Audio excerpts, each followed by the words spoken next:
પછી તમે ભગવાનનો લગ્ન કરી શકો, નહીં તો અધિકાર તમને મળતો નથી. ત્રણ પ્રધાન પાપ છે. સર્વપ્રથમ બતાવ્યું કાયિક, તમારા દેહ દ્વારા થતા પાપો, શરીર દ્વારા.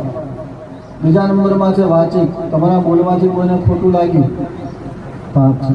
અત્યારે સ્પષ્ટ વક્તા હોય ને એ દરેકને ખરાબ જ લાગે, એને સાચું કીધું પણ સામેવાળાને ખોટું લાગ્યું હોય તો પાપ છે.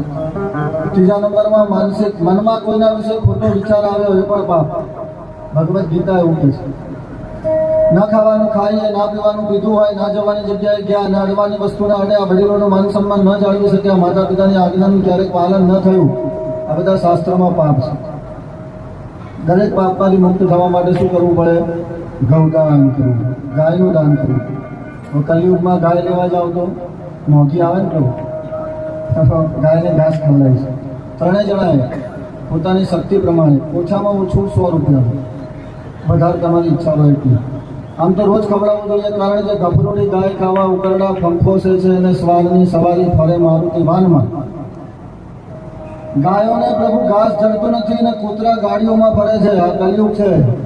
બધા વાળવાળા કૂતરાઓ અમે જોઈએ ને રોડ ઉપર ગાડીઓમાં જીભ કાઢીને આમ કરતા હોય ને, ગાયને ઘાસ નથી જડતું.